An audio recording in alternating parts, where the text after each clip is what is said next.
പ്രാർത്ഥിച്ചിരിക്കാൻ നമ്മൾ എടുത്തുകൊണ്ടിരിക്കുന്നത് സകല സഭകളും തെറ്റായി പഠിപ്പിക്കുന്ന ചില വിഷയങ്ങളാണ്. കഴിഞ്ഞ പ്രാവശ്യം നമ്മൾ സംസാരിച്ചു. രണ്ടാമത്തെ വിഷയം സംസാരിച്ചത് ദൈവത്തിന് മാത്രമാണ് സ്തോത്രം പോകേണ്ടത്. നമുക്കത് ഗ്രഹിക്കണം. ലോകത്തിനാണ് ഗ്രഹിക്കേണ്ടത്. ഓക്കെ, പ്രാർത്ഥിക്കാനുള്ള കർത്താവെ സ്തോത്രം ചെയ്യുന്നു, സ്തുതിക്കുന്ന കർത്താവെ, തിരുവചനത്തിലേക്ക് ഞങ്ങൾ കിടക്കുന്ന കർത്താവെ, ലോകത്തുള്ള മുഴുവൻ ക്രിസ്ത്യാനികളും ദൈവസഭയാണെന്നും കർത്താവിന്റെ മണവാട്ടിയാണെന്നും കർത്താവിന്റെ വരവിൽ എടുക്കപ്പെടും എന്നും സ്നാനം ചെയ്ത് പാപം മോചിച്ച് യേശു പറഞ്ഞ പ്രകാരം ഞാൻ വിശുദ്ധനാകയാൽ നിങ്ങൾ വിശുദ്ധരാകുമെന്ന് പറഞ്ഞ പ്രകാരം പാപം മോചിച്ച് വിശുദ്ധരായി ഇരിക്കുന്നു എന്നാണ് അവരുടെ വിചാരം. എന്നാൽ സ്വർഗം ഭൂമിയിലേക്ക് ഒരു വചനം നൽകിയാൽ അത് ഈ കാലത്ത് 99% പേരും ക്രിസ്ത്യാനികളെന്ന് പറയുന്നവർ തന്നെ തള്ളിക്കളയും എന്നത് യേശു മുൻ കണ്ടിട്ടാണ് പറഞ്ഞത്. ഈ കാലം നോഹയുടെ കാലം പോലെയും, പിന്നെയോ അത് വചനം തള്ളുന്നവരുടെ കാലം, പിന്നെയോ സോദോമിന്റെ നാളുകൾ പോലെയും കൂട്ടിക്കെട്ടി കത്തിക്കുക അത്രയോ ബാക്കി. നോഹ അറിയിച്ച വചനം കേൾക്കാത്തവരെ എല്ലാം ആ വചനം, ആ ജലം വന്ന് മുക്കിക്കളഞ്ഞപ്പോൾ അതേ ജലം തന്നെ നോഹയെ കുടുംബത്തെ രക്ഷിച്ചുവെങ്കിൽ ഇന്ന് നമ്മോട് അറിയിച്ചിരിക്കുന്ന ഈ കർത്താവായ യേശു ക്രിസ്തു 3 രീതിയിൽ വെളിപ്പെട്ടതാണ്. അത് 3 പഠിപ്പിക്കുകയും പാപം മോചിക്കാതെയും പത്രോസ് പറഞ്ഞത് വേണ്ട എന്ന് പറഞ്ഞുകൊണ്ട് തെറ്റിലേക്ക് ഇരിക്കുന്ന ജനം എന്നാൽ സ്നാനപ്പെട്ട് ദൈവത്തിന്റെ മക്കളാണെന്ന് പറഞ്ഞുകൊണ്ടിരിക്കുമ്പോൾ അവർ കഴിക്കുന്ന ആത്മീക മന്ന മുഴുവനും വിഷം കലർന്നതാകുന്നു. അത് ദുഷ്ടന്റെ വിത്താകുന്നു. യേശു വിതച്ച വിത്താണ് ഗോതമ്പ്. അതിനെ കളപ്പുരയിൽ ശേഖരിക്കുന്ന ശുശ്രൂഷ നടന്നുകൊണ്ടിരിക്കുമ്പോൾ അങ്ങനെ ശേഖരിക്കപ്പെട്ടവരായ ചെറിയൊരു കൂട്ടരാണ് ഇപ്പോൾ കർത്താവിന്റെ സന്നിധിയിലായിരിക്കുന്നത്. അവർ ലോകത്തിന് അത് അറിയാത്ത പല സത്യങ്ങളും അവർക്ക് വേണ്ടി നിങ്ങൾ സംസാരിക്കുന്ന കർത്താവെ, ഇത് കേൾക്കുന്നവരുടെ ഹൃദയത്തിന് ആത്മക്കണ്ണ് തുറന്നു കൊടുത്ത് ആ വചനത്തോടൊപ്പം നിൽക്കാൻ പരിശുദ്ധാത്മാവെ അവരെ സഹായിക്കണമെന്ന് പ്രാർത്ഥിക്കുന്നു. യേശു ക്രിസ്തു നാമത്തിൽ തന്നെ. ആമേൻ, ആമേൻ.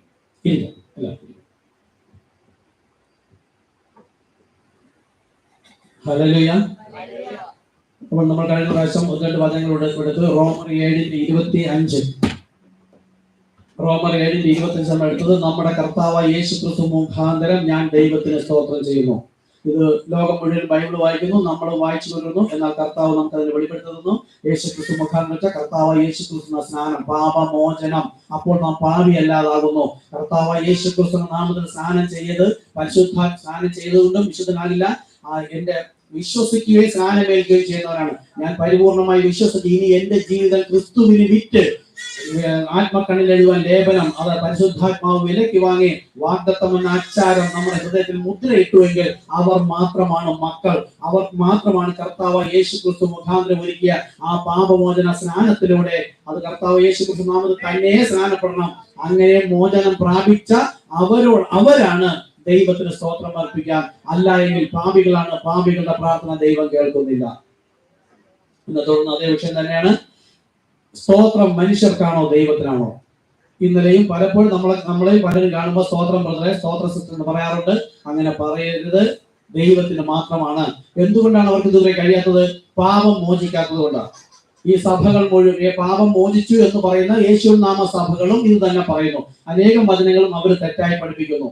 അപ്പോൾ സ്നാനപ്പെട്ടത് കൊണ്ട് മാത്രമല്ല, ഓരോ കാലത്തിലും തന്റെ ജനത്തിന് വചനം നൽകുന്നതിന് വേണ്ടി ദൈവം ഒരു മനുഷ്യനെ അയക്കും എന്ന് പറഞ്ഞാൽ ഒരു മനുഷ്യ ശരീരത്തിൽ ഇരുന്നു കൊണ്ട് ദൈവം സംസാരിക്കും. ആ മനുഷ്യൻ ഒരു പ്രാകൃത മനുഷ്യൻ തോന്നും, പക്ഷെ ദൈവം ഉപയോഗിച്ച മനുഷ്യനാണ്. അതാണ് മോശയോട് ക്രുദ്ധിച്ചവരൊക്കെയും വഴിയിൽ തള്ളിയിട്ടു. അപ്പോൾ ഈ വക കാര്യങ്ങളെല്ലാം ബൈബിളിൽ കിടന്നു, നമ്മുടെ തന്നെ ബൈബിളിലുണ്ട്. ഇതെല്ലാം വെളിപ്പെടുത്തി തരുവാൻ ദൈവം ഒരുവനെ ഉപയോഗിച്ചു. അത് നമുക്ക് ലജ്ജയില്ലാതെ തന്നെ പറയാം, വില്യം മാരിയം ബ്രൺഹാം. ആ വ്യക്തി ബിഗ് സൂറയാണ്, അറിയാലോ. വെറും 7ാം ക്ലാസ് വരെ പഠിച്ചിട്ടുണ്ട്. അദ്ദേഹം എപ്പോഴും പറയും, കർത്താവേ ഞാൻ ഏതുമില്ല, ഞാനൊരു പാപിയായിരുന്നു, എന്നെ ദൈവം വിളിച്ച് വേർതിരിച്ചത് കൊണ്ടാണ്. അപ്പോഴും പ്രസംഗിക്കാൻ വരുമ്പോഴും രോഗികൾ പ്രാർത്ഥിക്കാൻ വരുമ്പോഴും അവരുടെ ഹൃദയ വിചാരങ്ങളെ ദൈവം അറിയിക്കുന്നതിന് വേണ്ടി ക്ഷമയോടെ കാത്തിരിക്കും. ഈ മെസ്സേജ് തന്നെ ഉള്ള ആൾക്കാർ എന്താ പറയുന്നത്? വില്യം ബ്രൺഹാം ദൈവമാണ്, യേശു ക്രിസ്തുവാണ് എന്നൊക്കെ പറയുന്നു. അങ്ങനെയെങ്കിൽ പിന്നെ ഒരിക്കൽ ഒരു രോഗിയെ സൗഖ്യമാക്കാൻ വന്നപ്പം പറയുകയാണ്, കുറെ കാര്യങ്ങൾ സംസാരിച്ചിരുന്നപ്പോൾ പ്രവാചകൻ മീൻസ് ദൈവം ഉപയോഗിക്കുന്നത്. മനുഷ്യൻ പറയാണ്, സഹോദരി, നിങ്ങളെ കുറിച്ച് ദൈവം എന്നോട് അറിയിക്കുവാൻ ശക്തനാണെന്ന് നിങ്ങൾ വിശ്വസിക്കുന്നുവോ? അതെ, ഞാൻ വിശ്വസിക്കുന്നു. അവൻ അങ്ങനെ നിങ്ങളെ കുറിച്ച് എന്നോട് പറഞ്ഞു തരുന്നതിന് വേണ്ടിയിട്ടാണ് ഞാൻ കാത്തിരിക്കുന്നത്. അതുകൊണ്ടാണ് ഞാൻ നിങ്ങളുടെ ഈ വിഷയങ്ങളെല്ലാം കുടുംബയുടെ വീട് ഈ കാര്യങ്ങൾ ചോദിച്ചത്. അത് കഴിഞ്ഞപ്പോൾ വെളിപ്പെടുത്തി കഴിഞ്ഞപ്പോൾ ആള് മാറി, അവരുടെ പൂർവ്വകാര്യങ്ങളും എല്ലാം കൃത്യമായി പറഞ്ഞു. അപ്പൊ കള്ള ക്രിസ്തുക്കളും, ക്രിസ്തു മീൻസ് അഭിഷേകം, കള്ള അഭിഷിക്തന്മാരുണ്ട്, ശരിയായ അഭിഷിക്തന്മാരുമുണ്ട്. അപ്പോൾ ആ എളിയ മനുഷ്യൻ ദൈവത്തിന്റെ അരുളപ്പാടിനായി കാതോർത്തു നിന്ന് ആ അരുളപ്പാട് വന്നപ്പോൾ സംസാരിച്ച മനുഷ്യനെ ഇപ്പോൾ യേശു ക്രിസ്തു ദൈവമാക്കി വെച്ചിരിക്കുന്നു. അവരുടെ ഇടയിൽ നിന്നാണ് ദൈവം നമ്മെ വിളിച്ച് വേർതിരിച്ചിരിക്കുന്നത്. അപ്പോൾ ഒരു മനുഷ്യനോട് പറഞ്ഞു, ഇത് തെറ്റായി പറയുകയും പഠിപ്പിക്കുകയും ചെയ്യുന്നവരാണ് ലോകത്തിലധികം. ഈ സന്ദേശത്തിൽ ഇരിക്കുന്നവർ പോലും ദൈവം നമുക്ക് ശരിയായത് വെളിപ്പെടുത്തുക കൃപ നൽകട്ടെ. അപ്പോൾ അവിടെ ഒരു മനുഷ്യനെ ഉപയോഗിച്ചു എന്ന് പറഞ്ഞാൽ നമ്മുടെയൊക്കെ സഭകളിൽ ഒരു പുരോഹിതനെ ദൈവം ഉപയോഗിക്കുന്നു, നമ്മൾ വിശ്വസിക്കുന്നു. അദ്ദേഹം പറഞ്ഞു തരുന്നത് വചനത്തിലുണ്ട്. ആ വചനത്തോടൊപ്പം നിൽക്കുന്നത്, പാസ്റ്ററോടൊപ്പം അല്ല നിൽക്കുന്നത്. അതുപോലെ വില്യം മാരി ബ്രൺഹാമിനോടും കൂടെ അല്ല നിൽക്കുന്നത്. വില്യം മാരി ബ്രൺഹാം ചൂണ്ടിക്കാണിച്ചിരുന്നത് അപ്പോസ്തലന്മാരെ അപ്പന്മാരുടെ വിശ്വാസത്തിലേക്ക് മടങ്ങി പോകണമെന്ന ആ തോന്നൽ ദൈവകൃപ ലഭിക്കുമ്പോൾ തന്നെ ആ ആത്മാവ് വരികയും ഈ ദൈവം ഉപയോഗിച്ച മനുഷ്യനെ നമുക്ക് സ്വീകരിക്കാൻ തയ്യാറാവുകയും ചെയ്യും. അതുവരെയും സ്വീകരിക്കാൻ കഴിയുകയില്ല. ആ വിശ്വാസത്തിനാണ് സ്വീകരിച്ച് മുന്നോട്ട് പോവുക. കർത്താവ് നമ്മെ സഹായിക്കും. തുടർന്നുള്ള വചനം എടുക്കുന്നു 2 തെസ്സലോനിക്കർ 2:13. നോക്കൂ, ഇവിടെ ഞങ്ങളോ, കഴിഞ്ഞ പ്രാവശ്യം പറഞ്ഞു ഞങ്ങൾ എന്ന് പറഞ്ഞാൽ അപ്പോസ്തലന്മാരാണ്. ദൈവവചനം വിശ്വസിച്ച് പ്രമാണിച്ചനുസരിച്ച് കുറച്ചുകൂടെ അടുപ്പിച്ച് പറഞ്ഞാൽ പുതിയ നിയമസഭയിൽ ഒരേ ഒരു സ്നാനമേ ഉള്ളൂ. അത് പാപമോചനത്തിനാണ്. അതിനൊരു നാമമുണ്ട്. അത് നൽകിയത് കർത്താവ്, നമ്മൾ പ്രത്യാശ വെച്ചിരിക്കുന്ന കർത്താവ് തന്നെ.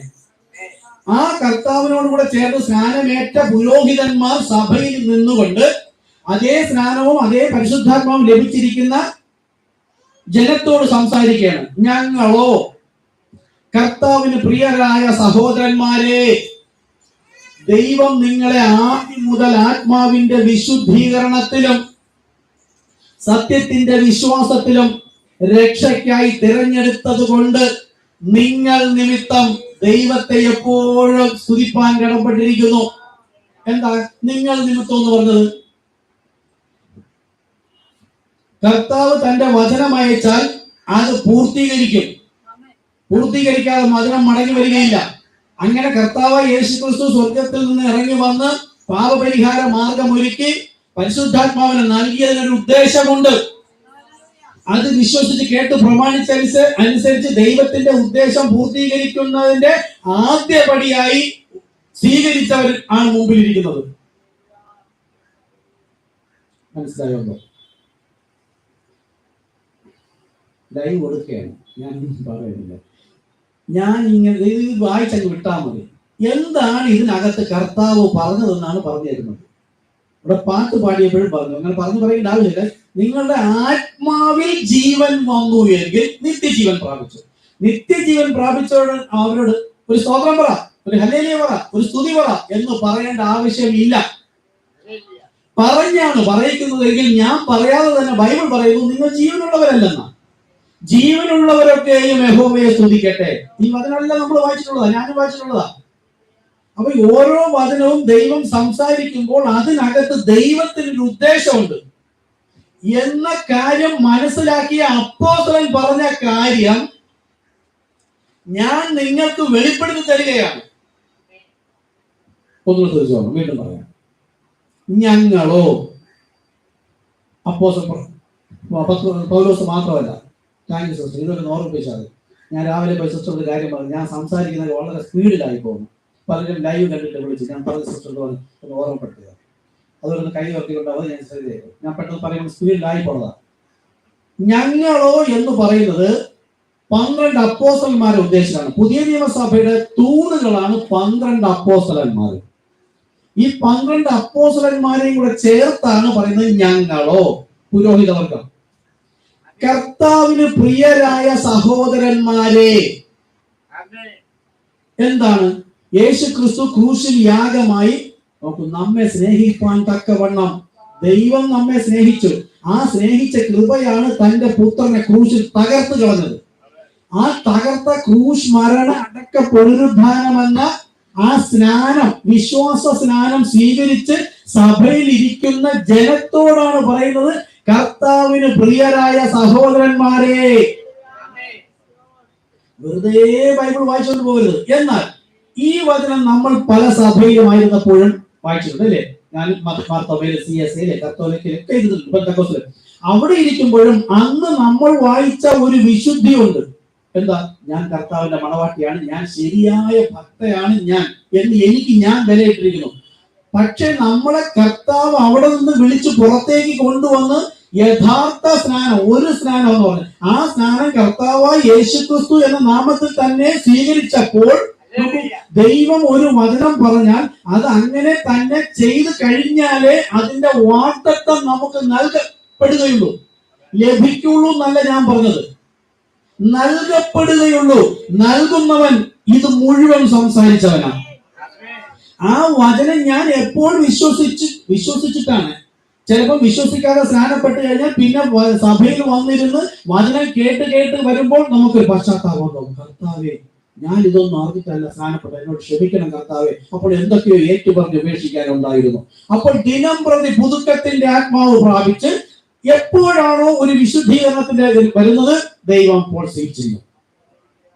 അങ്ങനെ സീൽ ചെയ്ത ദൈവത്തിന്റെ കൃപ പ്രകാരം സീൽ ചെയ്യപ്പെട്ട കുറച്ച് സഹോദരങ്ങൾ ഇരിക്കുന്ന അവരെ കുറിച്ച് എന്താ പറഞ്ഞത്? കർത്താവിന് പ്രിയരായ സഹോദരന്മാരെ. എന്റെ പപ്പയ്ക്കും അമ്മയ്ക്കും സഹോദരങ്ങൾക്കും ബന്ധുക്കൾക്കും പ്രിയപ്പെട്ടതെന്നല്ല, കർത്താവായ യേശുക്രിസ്തു എന്ന നാമം സ്വീകരിച്ചു കഴിഞ്ഞാൽ അവർക്ക് മുഴുവൻ നമ്മൾ ശത്രുക്കളാണ്. അവരുടെ ഇടയിൽ കർത്താവ് നമ്മെ സ്നേഹിക്കുകയാണ്. ആ സ്നേഹമാണ് ഇവിടെ പറയുന്നത്. കർത്താവിന് പ്രിയരായ സഹോദരന്മാരെ. ഇത് കേൾക്കുമ്പോൾ തന്നെ ആത്മാവിൽ അങ്ങ് ഉണരണം. ഇത് ഞാൻ പറയണത് കൊണ്ടല്ല, അത് അനുഭവമാണ്. അപ്പോൾ നിങ്ങളുടെ ഹൃദയം ഒന്ന് ഉണരും, പറയുന്നത് കേൾക്കാൻ താല്പര്യമാണ്. അപ്പോഴാണ് നല്ല നിലത്ത് വീഴുന്നത്. നോക്കൂ, ദൈവം നിങ്ങളെ കണ്ടോ, ഞങ്ങളെന്ന് പറഞ്ഞു, പുരോഹിതവർഗമെന്ന് ആദ്യം പറഞ്ഞു. കർത്താവ് പ്രിയപ്പെട്ട സഹോദരന്മാരെ അവരോട് പറയണേ. ദൈവം നിങ്ങളെ എപ്പോൾ മുതൽ? കഴിഞ്ഞ വർഷം, ഇന്നലെ, മിനിഞ്ഞാന്നോ, അല്ലെങ്കിൽ ഞാൻ ജനിച്ചതിന് മുമ്പല്ല, ആദ്യം മുതൽ. ഇനി കുറച്ചുകൂടെ മുമ്പോട്ട് പറഞ്ഞാലോ, ലോകസ്ഥാപനത്തിന് മുമ്പേ, അമ്മയുടെ ഗർഭത്തിൽ ഉരുവാകുന്നതിന് മുമ്പേ നിന്നെ പേർ ചൊല്ലി വിളിച്ചിരിക്കുന്നു. ആ സ്നേഹം ഒന്ന് ആലോചിച്ച് നോക്കൂ. അപ്പം ഇനി ഇവിടെ ദൈവം നമ്മളെ വിളിച്ചടം പോലെ നിർത്തോ. ദൈവം നിങ്ങളെ ആദ്യം മുതൽ, അതായത് വിളിച്ചടം മുതൽ എന്തെന്നറിയാമോ? അപ്പോസ്തലപ്രവൃത്തി 2:39 പറയുന്നു, നമ്മുടെ ദൈവമായ കർത്താവ് വിളിച്ചു വരുത്തുന്ന ദൂരസ്ഥരായ ഏവർക്കുമുള്ളതാണ് കർത്താവായ യേശുക്രിസ്തുവിന്റെ നാമത്തിൽ സ്നാനമേറ്റ് പരിശുദ്ധാത്മാവ് ലഭിക്കുവാനുള്ള അധികാരം. അപ്പോൾ കർത്താവായ യേശുക്രിസ്തുവിന്റെ നാമത്തിൽ സ്നാനമേറ്റ് പരിശുദ്ധാത്മാവ് ലഭിക്കുവാനുള്ള അധികാരം നമ്മുടെ ദൈവമായ കർത്താവ് വിളിച്ചു വരുത്തുന്ന ദൂരസ്ഥരായ ഏവർക്കും. എല്ലാവരെയും കർത്താവ് വിളിച്ചു എന്ന് പറയുന്നു. വാസ്തവമായി കർത്താവാണ് വിളിച്ചതെങ്കിൽ ആ വിളിച്ച കർത്താവ് അവനെ പകുതി വഴിക്ക് കൊണ്ടിട്ടിട്ട് പോകുന്നവനല്ല. അവൻ ഈ കർത്താവ് യേശുക്രിസ്തു നാമത്തിൽ സ്നാനപ്പെടുത്തുവാൻ സഹായിക്കും. അതാണ് ആത്മാവ് വഴി നടത്തുന്ന ഏവരും ദൈവത്തിന്റെ മക്കൾ. അപ്പോൾ നമ്മെ കർത്താവായ യേശുക്രിസ്തു, ദൈവമായ കർത്താവ് വിളിച്ചു വരുത്തുന്ന ഏവരും. അതിന്റെ മർമ്മം മനസ്സിലായോ? ഞാനിപ്പോ നിങ്ങളിലുള്ള ആരെങ്കിലും ഒരാളെ വിളിച്ചെങ്കിൽ ഒരു ഉദ്ദേശം ഉണ്ടായിരിക്കും. ആ ഉദ്ദേശത്തിന് വിളിച്ചിട്ട് പകുതി വഴി കൊണ്ടിട്ടിട്ട് വേറെ ഒരു സ്നാനം കഴിപ്പിച്ചിട്ടും അത് എന്നെ വിളിച്ചത് ദൈവം എന്ന് പറഞ്ഞാൽ എത്ര ഭോഷ്കാണത്. മർമ്മം പിടികിട്ടിയോ? വിളിച്ചവൻ വിശ്വസ്തൻ, വാക്കുമാറാത്തവൻ എന്ന് പറഞ്ഞിരിക്കുമ്പോൾ ആ വിളിച്ചത് ഞാൻ ലോകത്തിലെ സഭകൾക്ക് വേണ്ടി പറയണം, നമ്മൾ ദൈവത്തെ സ്തുതിക്കാനും വേണ്ടിയിട്ട്. കാരണം നമ്മളെ കർത്താവ് വിളിച്ചപ്പോൾ ശരിയായ സ്നാനം സ്വീകരിച്ചു, ശരിയായ ആത്മാവ് പ്രാപിച്ചു, വ്യാപരിച്ചിട്ട് കളപ്പുരയിലേക്ക് ശേഖരിക്കപ്പെടണമെന്ന ചെറിയ കൂട്ടർ ഇവിടെ ആയിരിക്കും. നമ്മൾ കർത്താവിനെ സ്തുതിക്കണം. ലൈവ് പബ്ലിക്കിൽ കൊടുത്തിരിക്കുന്നത് ഞാൻ അവർക്കൂടെ വേണ്ടിട്ട് പറയാണ്. എന്നടുത്ത് പറഞ്ഞിട്ടുണ്ടോ, അനേകം സബ്സ്ക്രൈബ് ചെയ്ത് പുതിയ ആൾക്കാർ കാണാനുണ്ട്. അപ്പോൾ നമ്മൾ എല്ലാവരും കർത്താവ് വിളിച്ചു. നമ്മളൊക്കെ അങ്ങനെയല്ല, അവിടെ ഇരുന്ന് എത്ര ഭക്തിയോടുകൂടെ വിശുദ്ധിയോടുകൂടെ ജീവിച്ചു. പക്ഷെ ശരിയായ വചനം വിശ്വസിച്ച് പ്രമാണിച്ചനുസരിച്ച് ദൈവത്തിന്റെ ആത്മാവ് എന്നിൽ വന്നപ്പോൾ ആ ആത്മാവ് ഓർമ്മപ്പെടുത്തി തരാണ്, ഞാൻ അന്യരും പരദേശിയും ലോകത്ത് തന്നെ ദൈവമില്ലാത്തവരുമായിരുന്നു. അപ്പം വിളിച്ചവൻ വിശ്വസ്തൻ എന്ന് പറഞ്ഞാൽ നമ്മെ വിളിച്ച ദൈവം ഒരു പൂർത്തീകരണത്തിലേക്കാണ് വിളിച്ചിരിക്കുന്നത്. പകുതി വഴി കൊണ്ടുവന്നിട്ട് പിന്നെ മത്തായി 28:19 പോയെന്ന് കർത്താവ് പറയില്ല. ആ മത്തായി 28:19 പിതാവിന്റെയും പുത്രന്റെയും പരിശുദ്ധാത്മാവിന്റെയും നാമത്തിൽ സ്നാനമേൽപ്പിൻ എന്ന് പറഞ്ഞ അതേ യേശു തന്നെ പറയാണ്, ഞാൻ പോയി കുറഞ്ഞോന്ന് കഴിഞ്ഞാൽ മടങ്ങി വന്ന് എല്ലാ നാളും നിങ്ങളോട് കൂടെ ഇരിക്കും. അങ്ങനെ ഇരുന്ന അപ്പോസ്തലന്മാരാണ് പറയുന്നത് ഞങ്ങളോ. ഇനി ഞങ്ങളോട് കൂടി ഇരിക്കുന്ന ഇതേ പരിശുദ്ധാത്മാവ് നിങ്ങൾക്ക് തരണം. എന്നാൽ അങ്ങനെ ലഭിച്ച് സ്നാനമേറ്റ് പരിശുദ്ധാത്മാവ് ലഭിച്ച സഭയിൽ ഇരിക്കുന്ന ജനത്തോടാണ് പറയുന്നത്, കർത്താവിന് പ്രിയരായ സഹോദരന്മാരെ. അപ്പോൾ നമ്മളെ കർത്താവ് വിളിച്ച് ആദ്യം മുതൽ ആത്മാവിന്റെ വിശുദ്ധീകരണത്തിലും, റോമർ 12:1 എന്താ പറയുന്നത്, നാം നമ്മുടെ ശരീരങ്ങളെ ജീവനും വിശുദ്ധിയുള്ള ആരാധനയായി. ആരാധന എന്ന് പറഞ്ഞാൽ എന്താ? ഇവിടെ വന്ന് കൈയടിച്ച് പാട്ടുപാടി തുള്ളി ആമേ അല്ലേലിയ അന്യഭാഷ ആർക്കും മനസ്സിലാകാത്ത ഭാഷ പറയുന്നതല്ല ആരാധന. അത് ദൈവത്തെ സ്തുതിക്കുന്നതാ.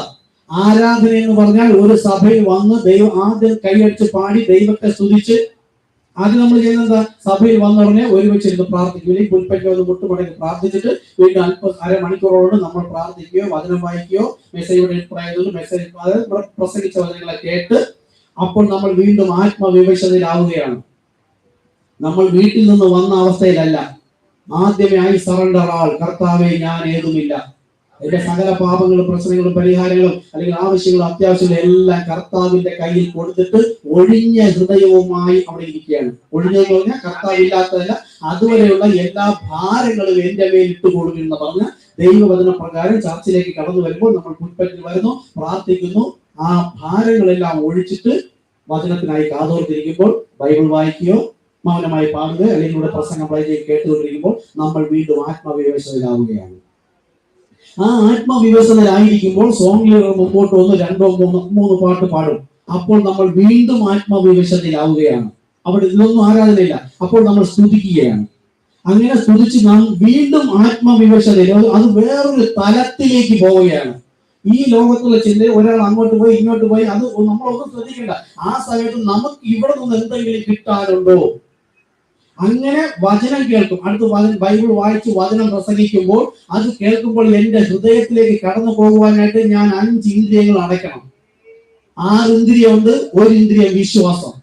വിശ്വാസം എന്ന ആത്മക്കണ്ണ് തുറന്നു വെച്ച് ബാക്കി എല്ലാ ഇന്ദ്രിയും.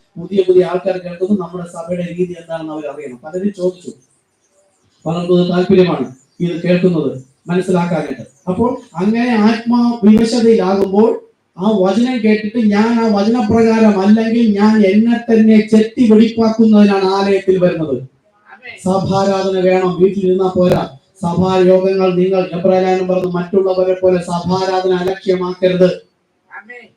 ദൈവത്താൽ വിളിച്ചു വേർതിരിക്കപ്പെട്ട ഒരു കൂട്ടരുണ്ടായിരിക്കണം. അവിടെ പുരോഹിതൻ വചനം പ്രസംഗിക്കണം. ഞാൻ വീട്ടിലിരുന്നാൽ മതി, വരാൻ കഴിയാത്തവരൊന്നും ലൈവിൽ കാണുന്നുണ്ട്, അതല്ല, തിരുവത്താഴം കഴിച്ചിരിക്കണം. അപ്പോൾ പരിശുദ്ധാത്മാവ് സഭയിലുണ്ട്, ഇതുപോലെ വചനം പഠിപ്പിക്കുമെന്ന് പറയുന്ന അതേ പരിശുദ്ധാത്മാവ് തന്നെ വരാൻ സാഹചര്യം ഉണ്ടായിരുന്നിട്ടും അത് വേണ്ടെന്ന് കരുതി വീട്ടിലിരിക്കുന്നവരെ അനുഗ്രഹിച്ചു എന്ന് പറഞ്ഞാൽ ദൈവം ശീതോഷ്ണവാനായി പോകും. ഞങ്ങളുടെ വചനം ഒരിക്കൽ ഊവ് എന്നും മറ്റൊരിക്കൽ ഇല്ല എന്നുമല്ല. ഊവ് എന്ന് പറഞ്ഞാൽ ഊവ് എന്ന് തന്നെയാണ്. പ്രാപ്തി വരുന്നതോടത്തോളം നമ്മൾ മാക്സിമം വരിക. അങ്ങനെ ദൈവത്തിന്റെ വചനം കേട്ട് ഞാൻ എങ്ങനെ ആയിരിക്കേണ്ടതാണെന്നുള്ള വചനം നമ്മോട് പറയുമ്പോൾ ഞാൻ അങ്ങനെ അല്ലെങ്കിൽ അപ്പോഴപ്പോഴേ പ്രാർത്ഥിച്ചോളാം. ഓരോ വചനവും അടുക്കൽ വരുമ്പോൾ പ്രാർത്ഥിക്കണം, കർത്താവേ ഈ വചനപ്രകാരം അല്ല, അങ്ങനെ ആണ് പ്രിയന്റെ ഇഷ്ടം, അതാണ് പിതാവിന്റെ ഇഷ്ടം, ഔവണ്ണമായി തീരാൻ എന്നെ സഹായിക്കണമേ എന്ന് പ്രാർത്ഥിച്ചുകൊണ്ട് ഞാൻ അവസാനം ഈ മെസ്സേജ് എല്ലാം കഴിയുമ്പോൾ ലാസ്റ്റ് ഒരു പ്രയർ ഉണ്ട്. അന്നെടുത്ത വചനത്തെ ക്രോഡീകരിച്ചുകൊണ്ടൊരു പ്രാർത്ഥനയുണ്ട്. അത് അല്പസമയമായിരിക്കും. അതാകുന്നു ആരാധന. ഞാൻ എന്നെ തന്നെ ആദ്യം ശരീരത്തിലുള്ള പാപം, ചിന്ത, നോട്ടം എല്ലാം കർത്താവിന് ക്ഷമിച്ചു. പിന്നെ എന്റെ ആവശ്യങ്ങൾ അത്യാവശ്യങ്ങൾ എല്ലാം കർത്താവിന് ആ ഭാരമെല്ലാം ഇട്ടുകൊടുത്തു. ഒഴിഞ്ഞ ഹൃദയമായിരിക്കുമ്പോൾ ആത്മാവിൽ വിവശതയായി യോഹന്നാൻ സ്നാപകൻ കർത്തൃ ദിവസത്തിൽ ആത്മവിവശതയിലായതുപോലെ നാം ഇവിടുന്ന് വചനം കേൾക്കുമ്പോൾ യോഹന്നാൻ മരിച്ചവനെ പോലെ ആയതുപോലെ ഓരോ വചനവും കേൾക്കുമ്പോൾ ലോക സംബന്ധമായിട്ടുള്ള ഓരോന്നും എന്നിൽ നിന്നും മരിപ്പിക്കണം. അങ്ങനെ മരിപ്പിച്ചിട്ട് ആ മെസ്സേജിന്റെ ലാസ്റ്റിലെ ഒരു പ്രയർ സമയത്താണ് ആത്മീകമായി ഞാൻ എന്നെ വളർത്തുന്നതിനായി ക്രിസ്തുവിന് ഫലമേൽപ്പിക്കുന്നത്. അതാണ് യാഗം, അതാണ് ആരാധന.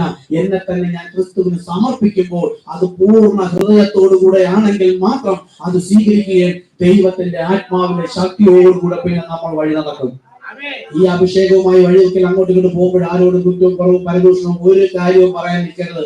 അതാ പ്രവാചകൻ വില്യമായ ബ്രഹാമിന്റെ സഭയിൽ പറഞ്ഞത്, സഭാരാധന തീർന്നു കഴിഞ്ഞാൽ ഉടനെ തന്നെ സ്നേഹചുംബനം കൊടുത്ത് വിട്ടോളാം, നേരെ ബസ് കയറി വീട്ടിൽ ചെന്ന് ഈ അനുഗ്രഹ അഭിഷേകത്തോടുകൂടെ വീട്ടിൽ ചെന്ന് കയറണം. എല്ലാവരും എപ്പോഴും ഈ സന്ദേശം സ്വീകരിക്കുന്നവരല്ല, വീട്ടിലുള്ളവരും അവരും മാനസാന്തരപ്പെട്ട് വരണം. നമ്മുടെ പോകുന്ന വഴിയിൽ ആ ആത്മാവിന്റെ അഭിഷേകം ജീവജല നദി പോലെ നമ്മളിന്ന് പുറപ്പെടും. നമുക്കത് അറിയാൻ കഴിയില്ല. ഒരുപക്ഷെ നമ്മളിങ്ങനെ ധ്യാനിച്ചിരിക്കുമ്പോൾ അടുത്തിരിക്കുന്നവർക്ക് മനസ്സിലാവും, ഇവർക്ക് എന്തൊരു പ്രത്യേകത ഉണ്ടല്ലോ എന്ന് മനസ്സിലാക്കുമ്പോൾ അവർ ചോദിക്കും, എന്താ, ആരാ, എവിടെയാ എന്നൊരു ചോദിക്കും. അപ്പോൾ ദൈവം നിങ്ങളെ ആദ്യം മുതൽ ആത്മാവിന്റെ വിശുദ്ധീകരണത്തിലും വിളിച്ചതിന്റെ ഉദ്ദേശം സത്യത്തിന്റെ വിശ്വാസത്തിലും. എന്താ സത്യത്തിന്റെ വിശ്വാസത്തിലും? സത്യം എന്ന് പറഞ്ഞാൽ ദൈവവചനം. അപ്പോൾ ഇവിടെ വിശ്വാസം എന്ന് പറഞ്ഞിരിക്കുന്നു. ഈ വചനം വായിച്ചിട്ട് ബുദ്ധിയിൽ മനസ്സിലാകുന്ന കാര്യം ഞാൻ വിശ്വസിക്കുന്നു എന്നല്ല.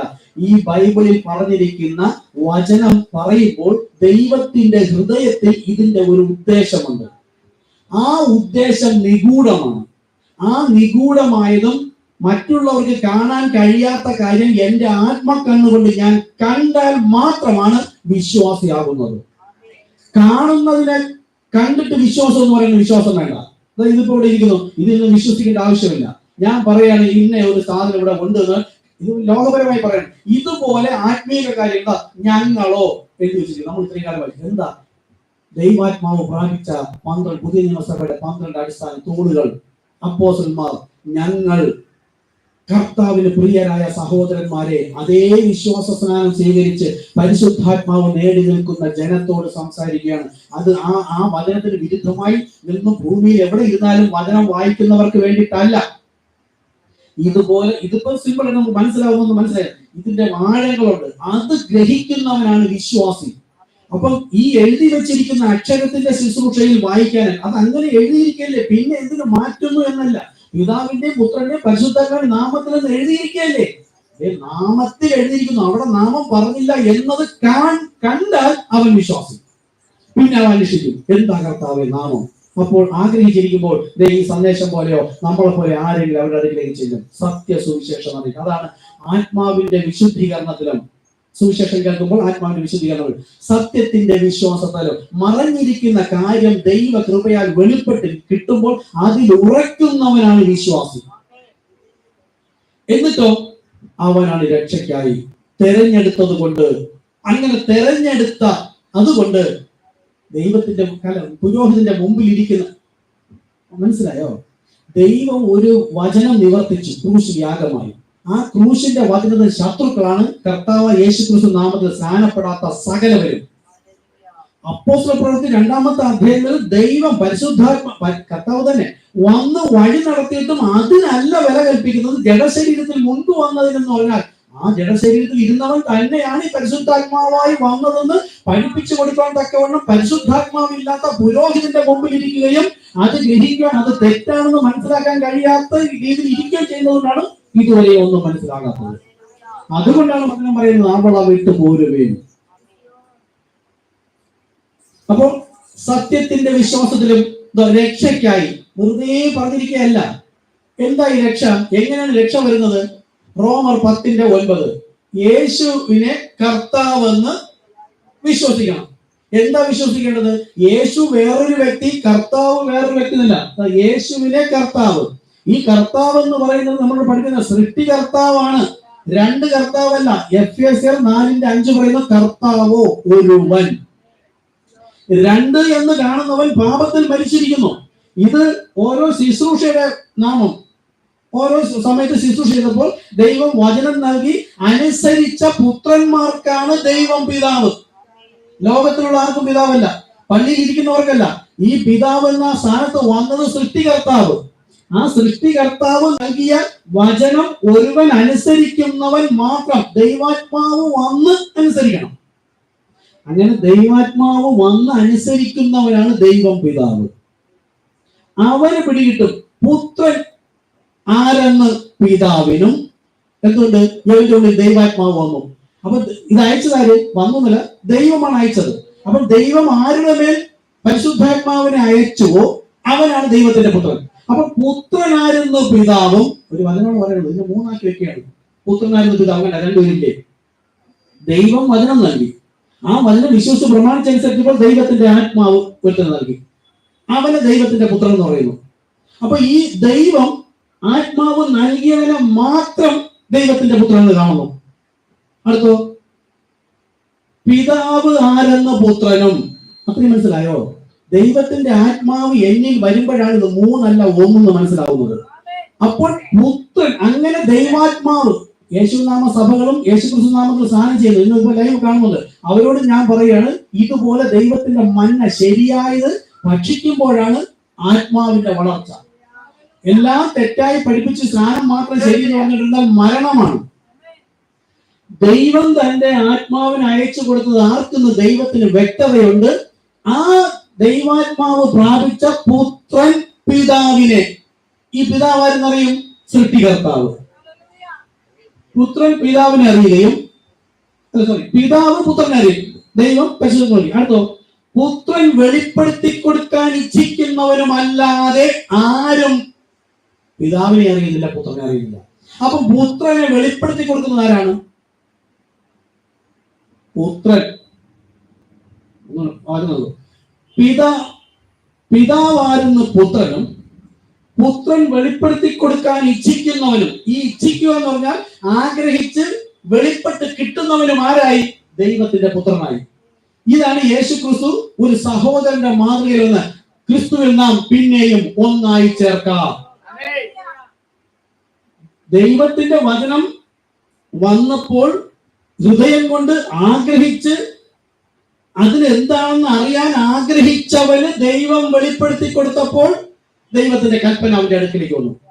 ദൈവത്തിന്റെ കൽപ്പന വിശ്വസിച്ച് പ്രമാണിച്ചനുസരിക്കുന്നവനെ ദൈവം സ്നേഹിക്കും. ഓക്കെ, അവന് ദൈവത്തിന്റെ ആത്മാവിനെ നൽകും. അവൻ പിന്നെ പഠിപ്പിക്കുന്നത് ഏക ദൈവത്തെ. അപ്പൊ പുത്രനും പിതാവും ഒന്നായി തീർന്നു. മനസ്സിലായി? ആരാണ് എന്താണെന്ന് മനസ്സിലായി. എന്നിട്ട് ഈ പരിശുദ്ധാത്മാവ് ലഭിച്ച പുത്രൻ എന്ന് പറയുന്നവൻ പുരോഹിതനാവും. ആ പുരോഹിതൻ സഭയോട് പറയുമ്പോൾ ആര് മാത്രം? പുത്രൻ വെളിപ്പെടുത്തി കൊടുക്കുവാൻ ഇച്ഛിക്കുന്ന പറഞ്ഞാൽ ഇപ്പൊ ഇത്രയും പേരുടെ മുമ്പിലുണ്ട്. ഇതിനകത്ത് എല്ലാവരും ഗ്രഹിക്കണമെന്ന് ഞാൻ ഇച്ഛിക്കുന്നു. ആത്മാവ് ഉണർന്നിരുന്ന് ശരിയായത് ഗ്രഹിക്കുന്നവൻ ഇത് പിടിച്ചെടുക്കും. ഓ, പിതാവ് പുത്രൻ പരിശുദ്ധാത്മാവ് മൂന്നല്ല, ഒരുവനാണ് കർത്താവ്. ഉടനെ അങ്ങനെ വെളിപ്പെട്ടവനും ദൈവത്തിന്റെ ആത്മാവിനെ അയച്ചു കൊടുക്കും. അവനും ഈ യേശു ക്രിസ്തു ശരി തോന്നുന്നു അവനുമായി ചേർന്ന് തലയാകുന്ന ദൈവത്തിൽ ഒന്നായി ചേരുന്നു. അതാണ് ഇവിടെ പറഞ്ഞത്. സത്യത്തിന്റെ വിശ്വാസത്തിലും, അതായത് വചനത്തിൽ ഒളിഞ്ഞിരിക്കുന്ന ആ വെളിപ്പാടിൽ വിശ്വസിക്കണം. വചനം വായിച്ചിട്ട് ഇങ്ങനെ എഴുതിയിരിക്കുന്നു എന്ന് പറയുന്നവരല്ല. എന്നിട്ടോ, അപ്പൊ പിതാവും പുത്രനും രണ്ടല്ല ഒന്ന് എന്ന് വിശ്വസിക്കുന്നവൻ എന്ത് ചെയ്യുന്നു? പാപത്തിൽ നിന്ന് രക്ഷിക്കപ്പെടുന്നു. റോമർ യോഹന്നാൻ 8:24 KJV. If you don't believe that I am he, you shall die in your sin. ഇംഗ്ലീഷിൽ മാത്രമേ ഉള്ളൂ, മലയാളത്തിലൊക്കെ വേറെയാണ്. ഞാൻ തന്നെ അവൻ, അതായത് പിതാവിനെ കുറിച്ചാകുന്നു സംസാരിക്കുന്നത്. ഈ പിതാവെന്ന് പറയുന്നവൻ ഞാൻ തന്നെയാണ് എന്ന് നീ വിശ്വസിച്ചില്ലെങ്കിൽ നീ നിന്റെ പാപത്തിൽ മരിച്ചിരിക്കും. തൃത്വം പറയുന്നവ മുഴുവൻ ജനങ്ങളും പാപത്തിൽ മരിച്ചിരിക്കുന്നത്. അവൻ വിശ്വസിക്കുമോ? ഇല്ല. നമ്മൾ അങ്ങനെ ഇരുന്നു. പക്ഷെ ദൈവകൃപയാൽ നമ്മുടെ അടുക്കിലേക്ക് ഒരുവൻ വന്ന് പറഞ്ഞപ്പോൾ നമുക്ക് ദൈവം ഗ്രഹിപ്പിച്ചു തന്നു. നമുക്ക് മഹത്വം എടുക്കാൻ പറ്റില്ല, നമ്മൾക്കല്ല മനസ്സിലായത്. ദൈവം കൃപയാൽ. എന്തുകൊണ്ടാ? അതിനു മുമ്പേ നമ്മൾ ആത്മാവിൽ ദരിദ്രനായിരുന്നു, നമ്മൾ അന്വേഷിക്കുന്നുണ്ടായിരുന്നു. ദൈവം അത് വെളിപ്പെടുത്തി. അപ്പോ രക്ഷയ്ക്കായി തിരഞ്ഞെടുത്തു എന്ന് പറഞ്ഞാൽ രക്ഷയ്ക്കായി തിരഞ്ഞെടുത്തവന് പിന്നെ പിതാവും പുത്രനും രണ്ടെന്ന് പറയാൻ കഴിയില്ല. കഴിയുന്നുവെങ്കിൽ അവനെ വിളിച്ചത് ദൈവമല്ല, ദൈവം വിശ്വസ്തൻ. വിളിച്ച ദൈവം നമ്മൾ സകല സത്യത്തിലും വഴി നടത്തും പറയുന്നത്. വഴിക്ക് വെച്ചിട്ട് പിതാപുത്രൻ പരിശുദ്ധാത്മാവെന്ന് പറഞ്ഞില്ല. യേശുവിന്റെ കാലത്ത് യഹോവയുടെ കൽപ്പന പ്രകാരം വന്ന യേശുവിനെ കേൾക്കാതെ അവരെങ്ങോട്ട് പോയി? മോശ പറഞ്ഞത് മതി എന്ന് പറഞ്ഞു. 2000 വർഷം പുറകിലേക്ക്. ഇന്നത്തെ ക്രിസ്ത്യാനി എന്ന് പറയുന്നു, പത്രോസ് പറഞ്ഞത് ഞങ്ങൾക്ക് വേണ്ട, യേശു ക്രിസ്തു പറഞ്ഞത് മതി. അവരും പോകുന്നു 2000 വർഷം പുറകിലേക്ക്. അപ്പോൾ ഈ 2 തെസ്സലോനി 2:13 എന്തെല്ലാം കാര്യം ഞങ്ങൾ പഠിച്ചു. ഇത് അധികം പഠിക്കാനുണ്ട്. ഓരോ വചനവും ഇതുപോലെ പഠിപ്പിക്കുന്ന സഭയാണ് ദൈവസഭ. അത് വായിച്ചിട്ട് എന്താ ഇത്രയും വായിച്ചിട്ട് ദൈവത്തെ എപ്പോഴും സ്തുതിപ്പാൻ കടപ്പെട്ടിരിക്കുന്നു എന്ന് പറഞ്ഞാൽ പോലെ.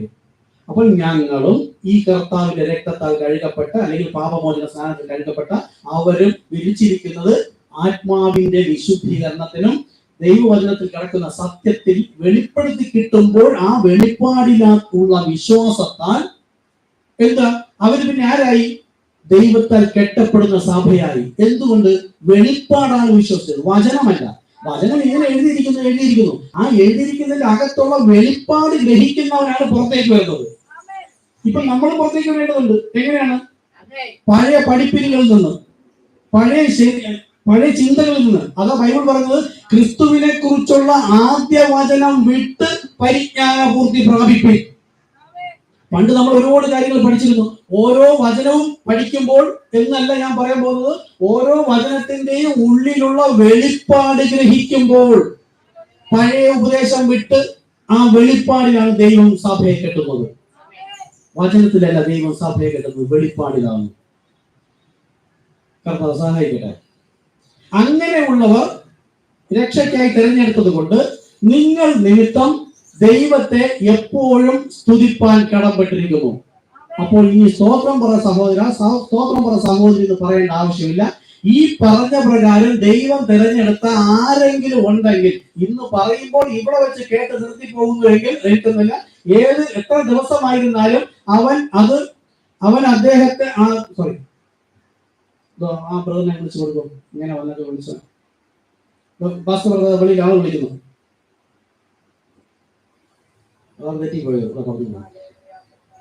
അപ്പൊ ദൈവം ഈ വചനത്തിൽ 2 തെസ്സലോനിക്കർ 2:13 ഏകദേശം പുതിയ നിയമസഭയുടെ മുഴുവൻ കാര്യം അതിനകത്തുണ്ട്, മുഴുവൻ ബൈബിളും ഇതിനകത്തുണ്ട്. ദൈവം ആദ്യം ഒരു കൂട്ടരെ വിളിച്ചു, അത് പുരോഹിത വർഗം.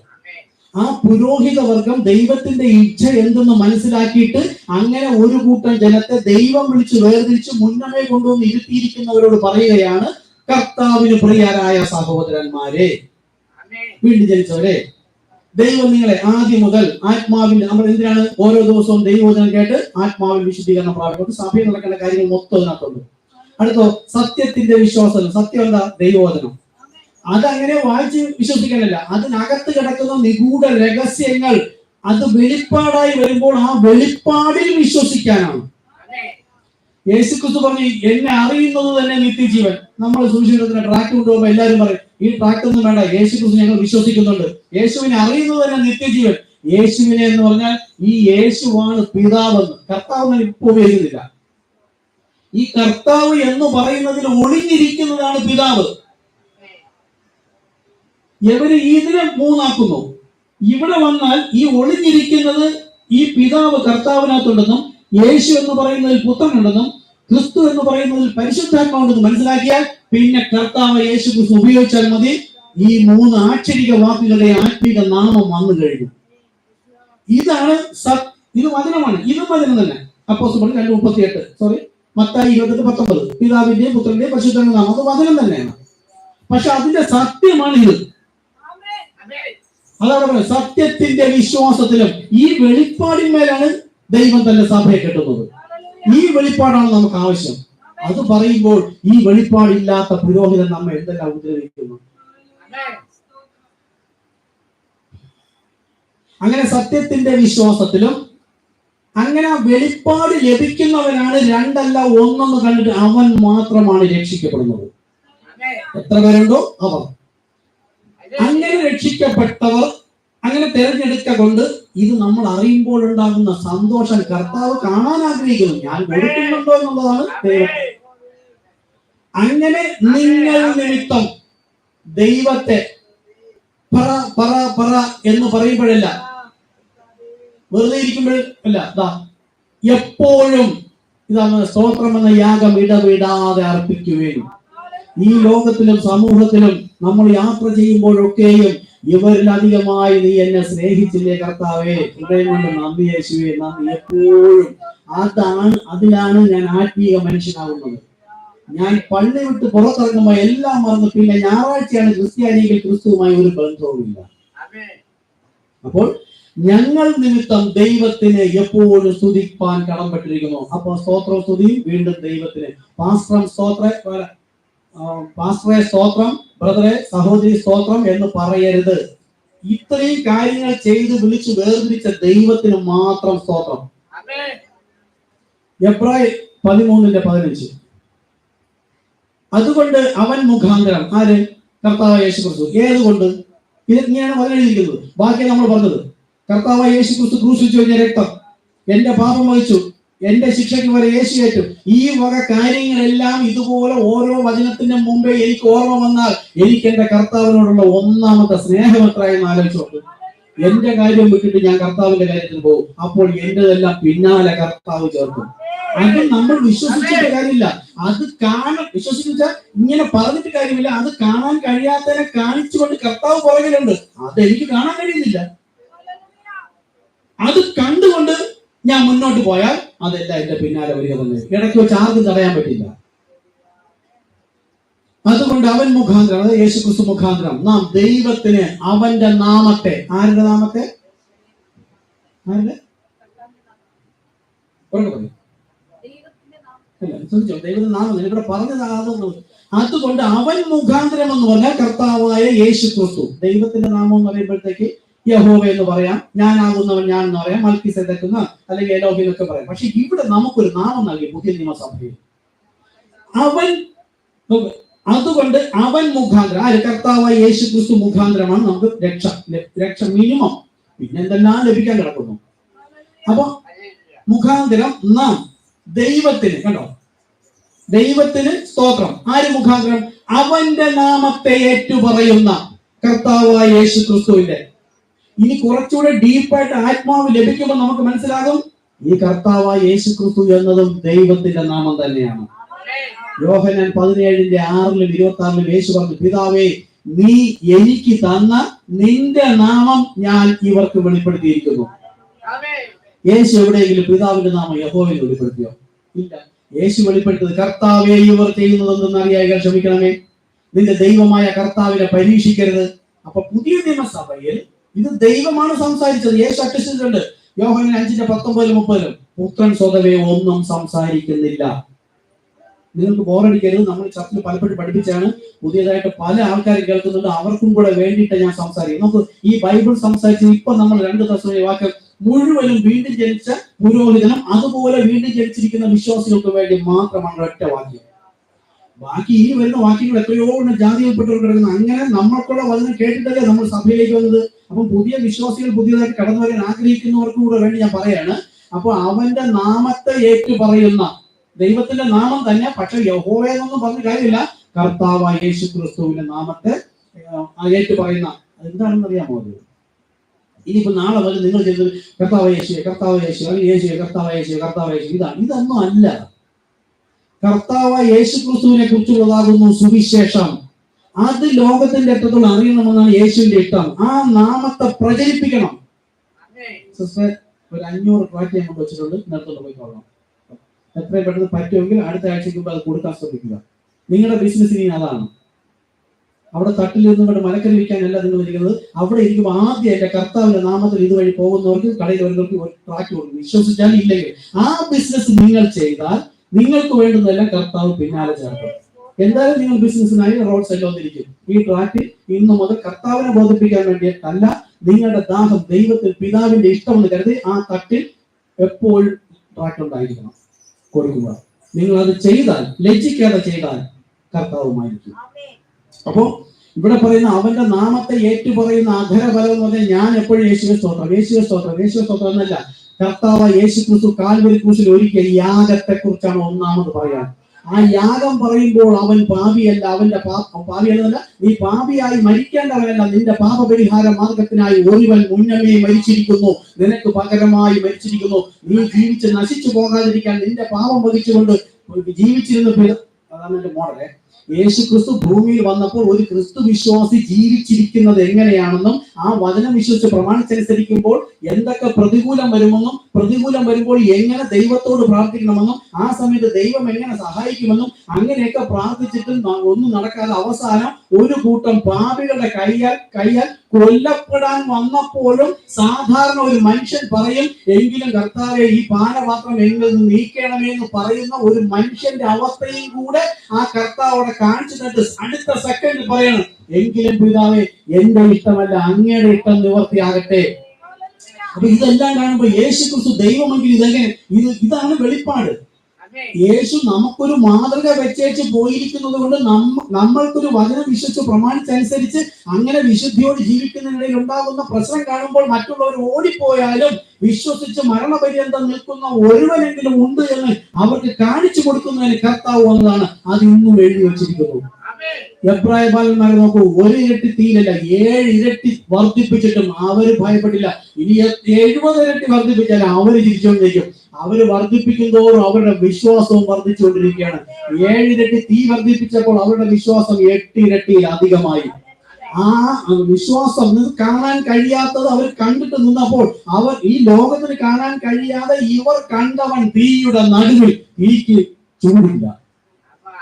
വിശ്വസിച്ചവൻ അവിടെ ചെന്നപ്പോൾ തീയുടെ ചൂടിന് കെടുത്തിക്കളഞ്ഞിരിക്കുന്നു. അതുപോലെ തന്നെയാണ് അസാധ്യം. ഞാൻ എങ്ങനെ എന്റെ ഇത്ര കടഭാരം, എങ്ങനെ എന്റെ ജീവിതം ഇങ്ങനെ പോയാൽ എങ്ങനെ, എന്റെ ജീവിതമൊന്നും ആയില്ല, കുഞ്ഞുങ്ങളൊന്നും ആയില്ല, വിവാഹമായില്ല, വീടൊന്നും ആയില്ല, എന്റെ രോഗമാണ്, എനിക്ക് വാർദ്ധക്യമായി പോയി, രോഗമായി പോയി, ഞാൻ തകർന്നു പോയല്ലോ. ഒന്നും ചിന്തിക്കേണ്ടതല്ല, ചിന്തിച്ച് ഭാരപ്പെടണ്ട.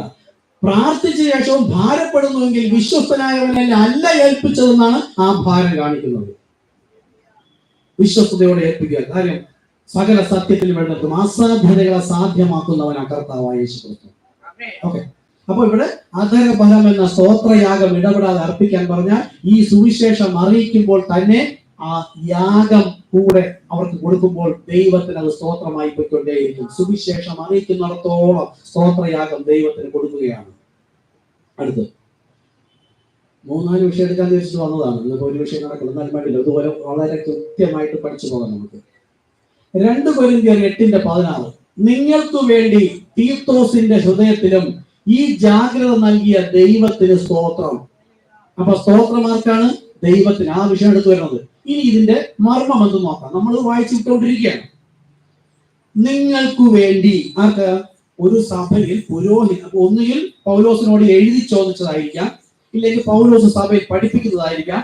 അങ്ങനെയുള്ള ജനത്തോട് പറയാണ് നിങ്ങൾക്ക് വേണ്ടി. അപ്പൊ സഭയിൽ ആരോടോ സംസാരിക്കുന്നു.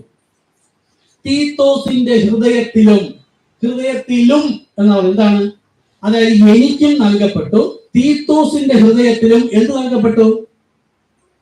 ഈ ജാഗ്രത നൽകിയ എന്നാണ് ചോദിച്ചത്. ജാഗ്രതയാണോ നൽകിയത്? ജാഗ്രതയോടെ അന്വേഷിപ്പാൻ നമ്മെ സഹായിക്കുന്ന ഒരു ആത്മാവിനെ നൽകി, പരിശുദ്ധാത്മാവിനെ. ആ പരിശുദ്ധാത്മാവ് ലഭിച്ചതിന് നിങ്ങൾക്ക് വേണ്ടി.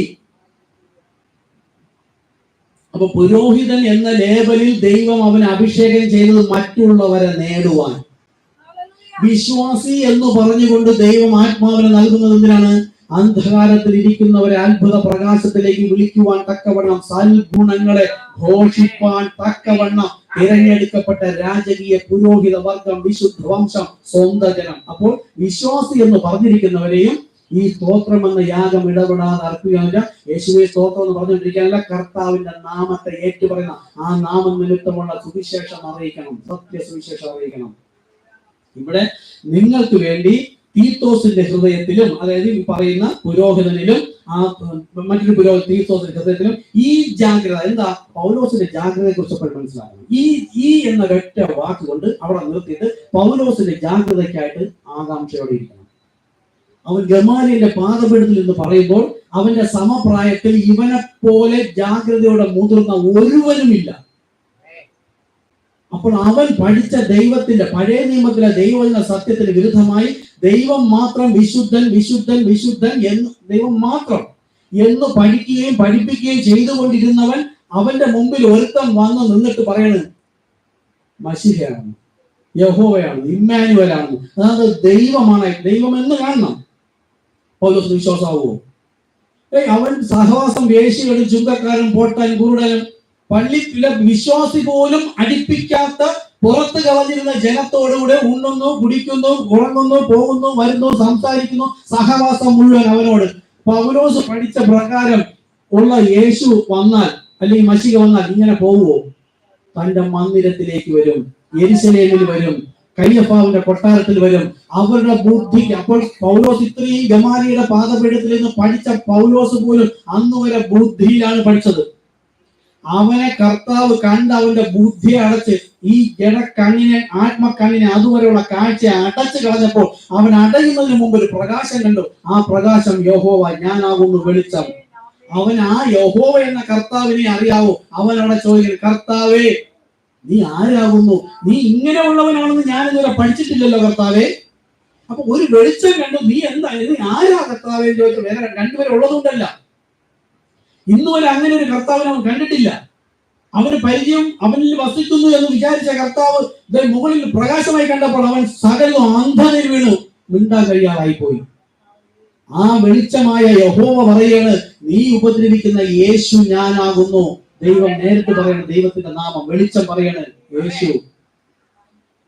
ആ പൗലോസ് അതിനുശേഷം എഴുന്നേറ്റ് ചെന്നത് ദൈവം കർത്താവ് വിളിച്ചപ്പോൾ പിന്നെ അവൻ യെരുശലേമിലേക്ക് പോയില്ല, അപ്പോസ്തലന്മാരുടെ അടുക്കൽ പോയില്ല, പ്രവാചകന്മാർ ഒരു മനുഷ്യന് പോയില്ല. അവൻ അറബിലേക്ക് പോയി. അവിടെ മുതൽ ആ പൗലോസ് പറയാണ്, ക്രിസ്തു നിങ്ങളിൽ ഉരുവാകുവോളം ഞാൻ പ്രസവ വേദനപ്പെടുന്നു. പ്രസവിക്കണമെങ്കിൽ അവൻ ഒരു പുരുഷത്വമുള്ള ഒരുവനുമായി, ഇവൻ മണവാട്ടിയാണ്, പുരുഷത്വമുള്ള ഒരു ഭർത്താവിനെ അവനുമായി ബന്ധം വന്നു. ഒരു ക്രിസ്തു അവന്റെ ഉള്ളിൽ ഉരുവായതുപോലെ നമ്മുടെ ഹൃദയത്തിൽ അതേ ക്രിസ്തുവിനെ ഉരുവാക്കി തരുവാൻ വേണ്ടിയാണ് അവൻ പറഞ്ഞത്, ക്രിസ്തു നിങ്ങളിൽ ഉരുവാകുവോളം ഞാൻ പ്രസവ വേദനപ്പെടുന്നു. അവനാ പറഞ്ഞത്, ഞങ്ങൾ നിങ്ങളോട് പറഞ്ഞതിന് വിരുദ്ധമായി ആര് പറഞ്ഞാലും ശപിക്കപ്പെട്ടവൻ അവനല്ല പറഞ്ഞത്. അവന്റെ ഉള്ളിൽ ഒന്ന് ആത്മാവ്, അതാണ് അഴകുഴഞ്ഞ രീതിയിലുള്ളതല്ല ദൈവത്തിന്റെ ആത്മാവ്. ഊവ് എന്ന് പറഞ്ഞാൽ ഊവ് ശീതോഷ്ണവനാകില്ല. അപ്പോൾ നിങ്ങൾക്ക് വേണ്ടി തീത്തോസിന്റെ ഹൃദയത്തിലും ഈ ജാഗ്രത, ആ വിജിലന്റ് നമുക്കുണ്ടോ? സമയം ഞാൻ പഠിപ്പിക്കേണ്ടതാണ്. അത് പഠിപ്പിക്കാനാണ് കർത്താവ് ഈ വചനം നൽകിയിരിക്കുന്നത്. ഇത് വെറുതെ വായിച്ചു വിട്ട് ആ ദൈവത്തിനാണ് സ്തോത്രം എന്ന് മുമ്പ് നമ്മൾ അങ്ങനെയൊക്കെ പഠിപ്പിച്ചു സഭയിൽ. അന്ന് സഭയിലല്ലേ, ഞാൻ വീട്ടിലിരുന്ന ലൈവ് ചെയ്തത്, യൂട്യൂബിൽ കിടപ്പുണ്ട്. ഇതൊന്നും അവിടെ പറഞ്ഞില്ല. ആരെന്താ ഇപ്പൊ സഭയില്ല. ദൈവം തന്റെ ജനത്തിന് വേണ്ടി സംസാരിക്കുകയാണ്. എന്തെല്ലാം കാര്യങ്ങൾ ഇതിനകത്ത് കിടക്കുന്നു. ഇതേ ഞാൻ തന്നെയല്ലേ ഒരു വർഷം മുമ്പ് യൂട്യൂബിൽ സംസാരിച്ചത്. ഇതുപോലെ അന്ന് തയ്യാറാക്കിയതാണ് ഇപ്പൊ എടുക്കുന്നത്. അപ്പോ ഈ ജാഗ്രത നൽകിയ, അപ്പോ പൗലോസിന്റെ ഉള്ളിൽ ഈ തീവ്രത നൽകിയത് ദൈവം. അതേ പരിശുദ്ധാത്മാവ് തന്നെ എന്റെ ഉള്ളിൽ നൽകിയിരിക്കുന്നു. പലപ്പോഴും എന്നെ ഇതേ ജാഗ്രതയോടുകൂടി സുവിശേഷം അറിയിക്കാൻ പോകണമെന്ന് കർത്താവ് എന്നോട് നിർദ്ദേശിക്കും. ഞാൻ എന്ത് ചെയ്യും? എന്റെ ജീവിത കാര്യം, എന്റെ പ്രായം, എന്റെ കാര്യം, അത് ഇത് കണ്ടിട്ട് ഞാൻ ആ സമയം ഫോൺ എടുത്ത് വേറെ എന്തെങ്കിലും വിളിക്കാം. അപ്പോഴും ഫോണിലൂടെ ലോകത്തിന്റെ സുവിശേഷം അറിയിക്കാം. അപ്പൊ ഈ ജാഗ്രത ദൈവം നൽകി. പക്ഷെ ഞാൻ ചെയ്യാത്ത കാര്യം എന്താ? എന്റെ കെട്ടപ്പാട്, എന്റെ ബന്ധുക്കൾ എനിക്ക് ആഹാരം കിട്ടും, എന്നെ വീട്ടിൽ നിറക്കി വിടും, അല്ലെങ്കിൽ എന്റെ ബന്ധുക്കൾ എന്ന് പറയും, എന്നെ ഞാൻ ഒരു വിവാഹത്തിന് ആരെങ്കിലും വിളിക്കോ, മരണത്തിന് പോയി എന്നെ മൈൻഡ് ചെയ്യോ, ഈ വക പല ചിന്തകൾ കൊണ്ടാണ് ഇതെല്ലാം കത്തിക്കാൻ വെച്ചത്. ഇതാണ് പറഞ്ഞത്, എന്നെക്കാൾ അധികമായി അപ്പനെയോ അമ്മയോ ഭാര്യയോ മക്കളെയോ സ്നേഹിക്കുന്നവൻ എനിക്ക് കൊള്ളാവുന്നവനല്ല. അമ്മായിയപ്പനെ അല്ലെങ്കിൽ ബന്ധുക്കൾക്ക് വേർപിടിക്കാൻ ഞാൻ വാൾ വയ്ക്കുന്നു എന്ന് പറഞ്ഞാൽ ഇവരെല്ലാം പിരിയാനല്ല. ഈ സ്നേഹബന്ധത്തിൽ നിന്ന് ഇവരെക്കാൾ അധികമായി യേശുക്രിസ്തുവുമായിട്ടുള്ള സ്നേഹബന്ധത്തിലാകുവാൻ ഇവരുടെ ഇടയിൽ ദൈവവചനം എന്ന വാൾ തരുവാനാണ് കർത്താവ് വന്നത്. ആ വചനം കേൾക്കുമ്പോൾ ഇനി അവരെയും നിലനിർത്തണമെങ്കിൽ, എന്നെയും നിലനിർത്തണമെങ്കിൽ, എന്റെ കാര്യങ്ങൾ സാധിച്ചു തരണമെങ്കിലും ഞാൻ കർത്താവിനെ ഒന്നാമത് സ്നേഹിക്കണം. ആ ഒരു സിമ്പിൾ മെസ്സേജ് തരാമെന്ന കർത്താവിനെയാണ് പലരും വാളും കൊണ്ടാണ് വന്നത്. ഇത് പടയാളിയാണ്, പോരാളിയാണ്. അപ്പോ പൗലോസിന്റെ ഉള്ളിൽ കൊടുത്ത അതേ ജാഗ്രത തന്നെ തീത്തോസിനും കൊടുത്തു എങ്കിൽ അതേ പരിശുദ്ധാത്മാവ് നമ്മുടെ ഉള്ളിൽ വന്നു എന്ന് നമ്മൾ പറഞ്ഞിട്ട് എങ്ങനെ നമുക്ക് അടങ്ങിയിരിക്കാൻ കഴിയുന്നു? ഈ വചനമൊക്കെ കേൾക്കുമ്പോൾ തന്നെ കത്തണം, ഇറങ്ങി പുറപ്പെടണം, എവിടെയെങ്കിലും ഇറങ്ങി പുറപ്പെടണം.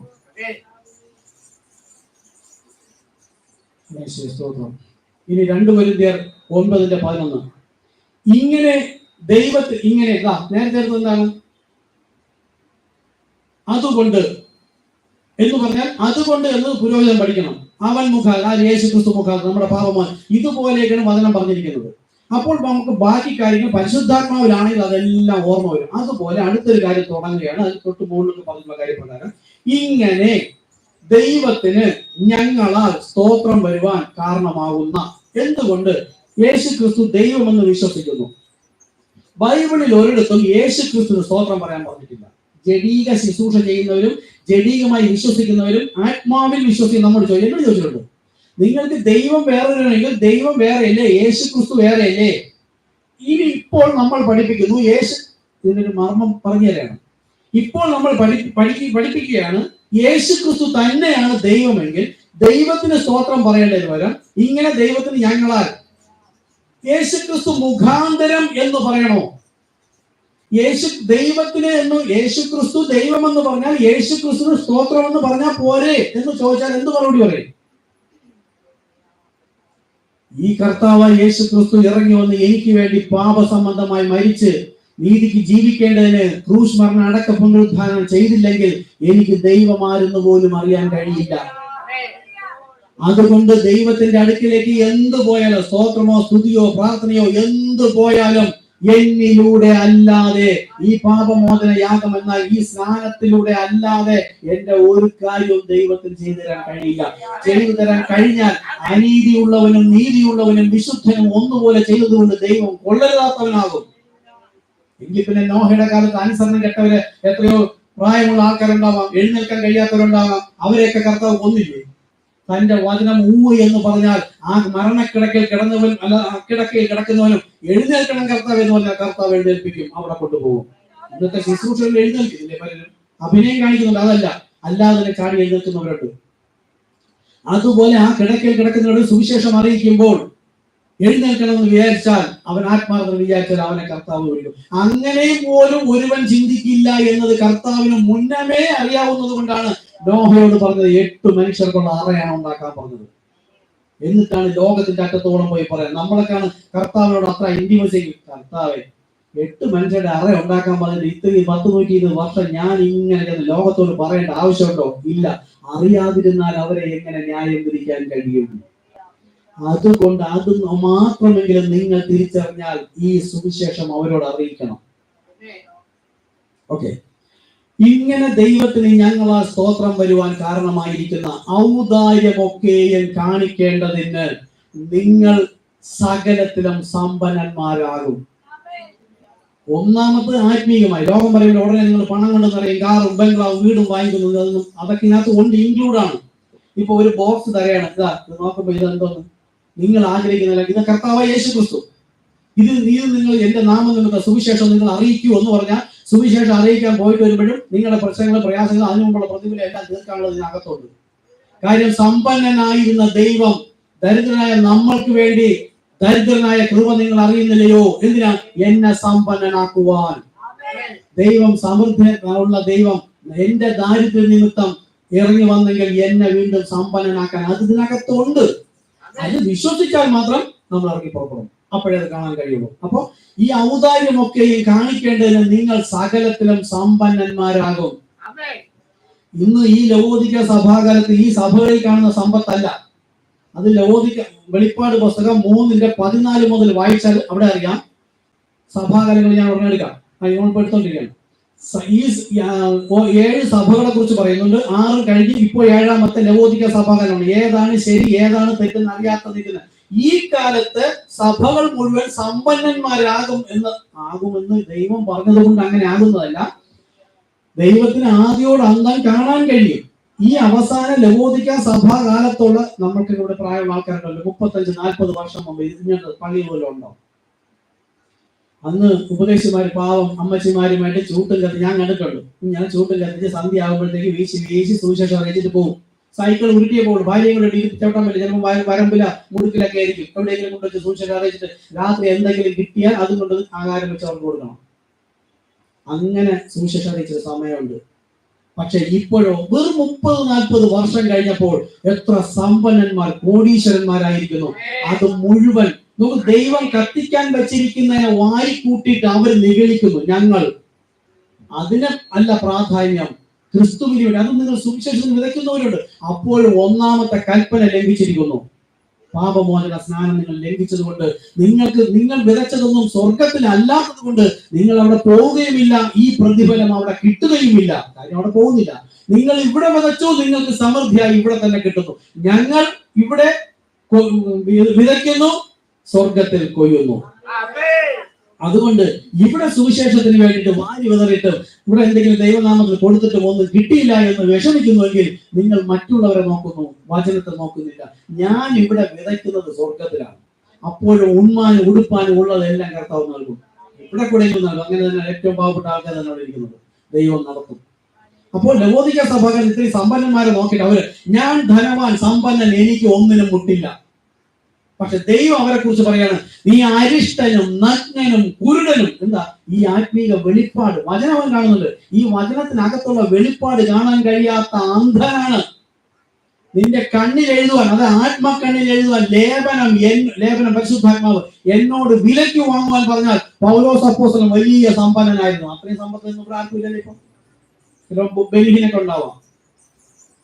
അപ്പോ അത് മുഴുവൻ അവൻ ക്രിസ്തു നിമിത്തം വലിച്ചെറിഞ്ഞിട്ട് സ്വർഗത്തിലെ നിക്ഷേപം അത് സുവിശേഷം പ്രഘോഷിക്കുന്നതാണെന്ന് മനസ്സിലായവൻ അവനെ തന്നെ അവൻ ക്രിസ്തുവിന് സമർപ്പിച്ചു. അതുപോലെ ഇന്ന് കാണുന്ന സമ്പന്നന്മാരിൽ കർത്താവ് കാണുന്നത് ആരിഷ്ടനും നഗ്നനും കുരുടനും എന്നറിയാതെ ഇരിക്കുന്നവർക്ക് ഇനി ആത്മക്കണ്ണിലെ ലേപനം വെച്ചാൽ നിങ്ങൾ കർത്താവായ യേശു ക്രിസ്തു എന്ന നാമത്തിൽ. ഇത് ദൈവം നൽകി. ഇത് കേൾക്കുമ്പോൾ നിങ്ങൾക്ക് അലർജി വരുന്നെങ്കിൽ നിങ്ങൾക്ക് ഈ വെളിപ്പാടുമായി ഒരു ബന്ധവുമില്ല. എങ്കിൽ ഇടറി പോകാത്തവനാണ് ഭാഗ്യവാൻ. അത് ചെറിയൊരു കൂട്ടില്ല, നമ്മളാണ്. ഇത് കേൾക്കുമ്പോൾ ഇടർച്ച ഉണ്ടാവുന്നവരാണ് ഇത് മൂന്നെന്ന് പറയുന്നവർ. അവർ ഭാഗ്യവാന്മാരല്ല. ഓക്കെ, അപ്പൊ ഇതുവരെ പറഞ്ഞത് ദൈവത്തിന്റെ സ്തോത്രം. രണ്ട് വിഷയം കൂടെ പറഞ്ഞു നിർത്താം. അടുത്തിനി മനുഷ്യരോട് കാണുമ്പോൾ എന്ന് പറയാം. നമ്മൾ സാധാരണ പറയുന്നത് പ്രൈസ് ദി ലോർഡ്, ഇതേ പറയാമോ. മനുഷ്യരെ കാണുമ്പോൾ സ്തോത്രം പാസ്റ്ററെ, സ്തോത്രം ബ്രദറെ, സ്തോത്ര സിസ്റ്റർ എന്ന് പറയരുത്. ഇപ്പൊ നമ്മൾ എന്താ ഇത്രയും കാര്യം ദൈവം യേശുക്രിസ്തു നാം ശരീരധാരിയെ വന്ന് ചെയ്തു തരുന്നത് കൊണ്ട് സ്തോത്രത്തിന് യോഗ്യൻ ദൈവം മാത്രം. കുഴപ്പമില്ല. ഇവരെ കാണുമ്പോൾ ഞാൻ സ്തോത്രം പറഞ്ഞാൽ അത് ദൈവത്തിന് തന്നെ ഉദ്ദേശിക്കണം. അങ്ങനെയല്ല.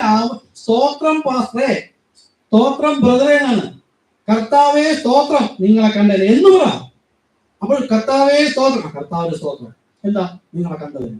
അതാണ് പ്രൈസ് ദി ലോർഡ്. നിങ്ങളെ കണ്ടത് ദൈവനാമം മഹത്വപ്പെടട്ടെ. ഇനി യേശു മനുഷ്യനെ കണ്ടപ്പോൾ എന്ന് പറഞ്ഞു നോക്കണം. മത്തായി 28:9 രണ്ട് വചനങ്ങൾ നിർത്താം. ഇനി ഇത് ഒരുപാട് വിഷയിക്കാൻ നിൽക്കുന്നില്ല, എനിക്ക് ഇപ്പോഴും പേരില്ല. മത്തായി 28:9 എന്നാൽ യേശു അവരെ എതിരേറ്റ് നിങ്ങൾക്ക് വന്ദനം.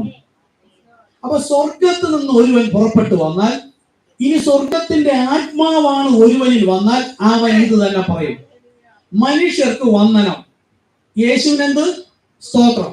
അങ്ങനെയെങ്കിൽ ഇന്നത്തെ പള്ളിക്കാർ പാടുന്നത് വന്ദനമേശുവര അങ്ങേക്കെന്നും വന്ദനമേശുവര.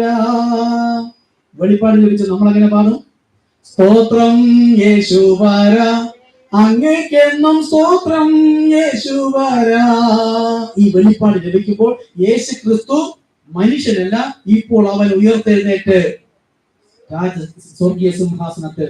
അതാണ് യോഹന്നാൻ സ്നാപം കണ്ടത്. മാറത്ത് ചാരിക്കിടന്ന സുഹൃത്തിനെ പോലെ കണ്ട ആ യേശു അവൻ ആ കർത്തൃ ദിവസത്തിൽ ആത്മവിവശതയിലായപ്പോൾ യേശുവിനെ കണ്ട അവൻ മരിച്ചവനെ പോലെ ആയി. ഇവന്റെ മാറിലാണോ ഞാൻ, ഇവൻ ക്ഷമിക്കുക, ഈ കർത്താവിന്റെ മാറിലാണോ ഞാൻ ചാരിക്കിടന്നത്? അവനിപ്പോൾ സ്വർഗത്തിൽ സിംഹാസനത്തിൽ ഇരിക്കുന്നു. പരിശുദ്ധാത്മാവ് നിറഞ്ഞപ്പോൾ മനസ്സിലായി. നമുക്കും മനസ്സിലാവണം. ഇനി മനുഷ്യനെ കണ്ട് പറയരുത് വന്ദനം. നോക്കൂ, മനുഷ്യരെ കണ്ടപ്പോൾ വന്ദനം, നിങ്ങൾക്ക് വന്ദനം. ഒരു വചനം കൂടെ. ഇനി ഒരു ദൂതൻ സ്വർഗത്തിൽ നിന്ന് ഇറങ്ങി വന്നപ്പോൾ എന്ത് പറഞ്ഞു? മത്തായി 1:28 ദൂതൻ അവളുടെ അടുത്ത് ചെന്ന് കൃപ ലഭിച്ചവളെ നിനക്ക് വന്ദനം. ഇതുപോലൊരു കൃപ അന്ന് ആർക്കും ലഭിച്ചില്ല. നോക്കൂ, അവൾക്കൊരു ദൂതൻ പറഞ്ഞിരിക്കുന്നു, കൃപ ലഭിച്ചവളെ നിനക്ക് വന്ദനം. മനുഷ്യർക്ക് നമ്മളെ കാണുമ്പോൾ വന്ദനം നമ്മൾ പറയുന്നില്ല, നമുക്ക് പ്രൈസ് ദി ലോർഡ്, ദൈവനാമം മഹത്വപ്പെടട്ടെ, അല്ലെങ്കിൽ സഹോദര നിങ്ങളെ കണ്ടതിൽ കർത്താവിന് സ്തോത്രം എന്ന് പറഞ്ഞോ. സഹോദര സ്തോത്രം, സഹോദര സഹോദരി അങ്ങനെ പറയരുത്. ഓക്കെ, അപ്പൊ അതിന്റെ മർമ്മം മനസ്സിലായല്ലോ. നോക്കൂ, ഇനി നിങ്ങൾ ഇങ്ങനെ സ്തോത്രം പറയുമ്പോഴാണ് പാപത്തിൽ വീണു പോകുന്നത്. നിങ്ങൾ അറിഞ്ഞില്ലെങ്കിൽ കൊള്ളാമായിരുന്നു, ഇപ്പോഴോ നിങ്ങൾ അറിഞ്ഞു പോയി. ഞാൻ നിങ്ങളോട് പറയുന്നില്ല, പൊതുവിൽ ആരായാലും ശരിയായത് അറിഞ്ഞു കഴിഞ്ഞാൽ അതിനോടൊപ്പം നിൽക്കുന്നവനാണ് ക്രിസ്തുവോട്. അപ്പൊ അപമാനം വരും കേട്ടോ. ഇത് പറയുമ്പോൾ ഗ്രഹിക്കാതെ നമ്മളെല്ലാവരും പരിഹസിക്കും. ഓക്കെ, ഇനി തുടർന്ന് അടുത്ത ആഴ്ച എടുക്കാം. ഇനി കുറെ ദിവസം എടുക്കും. ഇതുപോലെ വിശദീകരിച്ചാൽ ഒരുപാട് ദിവസം എടുക്കാറുണ്ട്. അടുത്ത ആഴ്ച നാം പറയുന്നത് നാം എല്ലാവരും മരിക്കും. മരണം വിട്ട് ചെന്ന് പുരോഹിതന്മാർ പ്രാർത്ഥിക്കുകയാണ്, നാം എല്ലാവരും മരിക്കും, മനുഷ്യനായി ജനിച്ചാൽ മരണമുണ്ട്. ശുദ്ധ ഭോഷ്കാണ്, സാത്താനാ സംസാരിക്കുന്നത്. മരണമുണ്ട്, പക്ഷെ വെളിപ്പാട് ലഭിക്കുമ്പോൾ മനസ്സിലാകും അത് എന്താണെന്ന് മനസ്സിലാകും. ഇനി മരണമുണ്ടോ? എല്ലാവർക്കും ഇല്ല. മരിക്കാത്തവരുണ്ട്. അത് അടുത്ത പ്രാവശ്യം എടുക്കാം. ദൈവവചന പ്രകാരമാണ്. ഇത് കേട്ടിട്ട് ഇട്ടിട്ട് പോവുകയൊന്നും വേണ്ട. നമുക്ക് അടുത്ത പ്രാവശ്യം ഇനി തുടർന്ന് കുറെ ദിവസം ഇതുപോലെ ഈ സഭകൾ പഠിക്കുന്ന തെറ്റായ കാര്യങ്ങൾ നമുക്ക് പഠിക്കാൻ എഴുന്നേൽക്കാം, പ്രാർത്ഥിക്കാം. ഇനിയുള്ളത് ഇതാണ് ആരാധന. അവസാനത്തെ അല്പസമയമുള്ള പ്രാർത്ഥനയാണ് ആരാധന. ആരാധന എന്താ? ഞാൻ എന്നെ തന്നെ ക്രിസ്തുവിന് വിട്ടുകൊടുക്കുകയാണ്. ഇതുവരെ ഇത് അറിവില്ലാതെ മനുഷ്യനോട് സ്തോത്രം പറഞ്ഞുവെങ്കിൽ കർത്താവെ എന്നോട് ക്ഷമിക്കണമെന്ന് പറഞ്ഞുകൊണ്ട് നിങ്ങൾ തന്നെ കർത്താവിന് സമർപ്പിക്കുന്ന, നിങ്ങളെ തന്നെ സമർപ്പിക്കുന്ന യാഗമാണ് സ്തോത്രം എന്ന ആരാധന. അതാണ് ദൈവം സ്വീകരിക്കുന്നത്. മോശ റാഞ്ചൽ പക്ഷിയെ കയറി വെച്ചപ്പോൾ അതിന്റെ മേൽ പരിശുദ്ധാത്മാവ് ഇറങ്ങിയതുപോലെ നമ്മളുടെ ഹൃദയം ഇന്ന് തുറന്നു വെക്കുകയാണ്. കർത്താവിന്റെ കണ്ണുടച്ചിരിക്കുക. കർത്താവിന്റെ മുമ്പിൽ ആ ഹൃദയം തുറന്നു വെക്കുമ്പോൾ പരിശുദ്ധാത്മാവ് വന്നിട്ട് അതിനെ സകല പാപത്തെ ബാക്കിയുള്ള നമ്മൾ അറിയാതെ ഇതുവരെ തെറ്റ് ചെയ്തത് അതിനെ കൂടെ കത്തിച്ചു കളയണം. ഇതാണ് ആരാധന. പ്രാർത്ഥിക്കാം. പുരോഹിതനോട് പ്രാർത്ഥിക്കുന്നതല്ല കേൾക്കേണ്ടത്. പക്ഷെ നിങ്ങളുടെ ഹൃദയത്തിൽ കൂടെ കടന്നു പോകുന്ന എല്ലാം ഒരുപക്ഷെ എനിക്ക് മനസ്സിലാക്കാൻ കഴിയില്ലെങ്കിൽ നിങ്ങൾ നിങ്ങൾക്ക് വേണ്ടി പ്രാർത്ഥിക്കണം. നിങ്ങൾ ആത്മാവിൽ പ്രാർത്ഥിക്കണം. നിങ്ങൾക്ക് പരിചയമുള്ള ക്രിസ്തുവിനോടാണ് നിങ്ങൾ പ്രാർത്ഥിക്കുന്നത്. ഇവിടെ ലീഡ് ചെയ്യാൻ വേണ്ടി മാത്രമേ പുരോഹിതൻ നിൽക്കുന്നുള്ളൂ. കരുണയുള്ള കർത്താവെ സ്തോത്രം ചെയ്യുന്നു, സ്തുതിക്കുന്നു കർത്താവെ.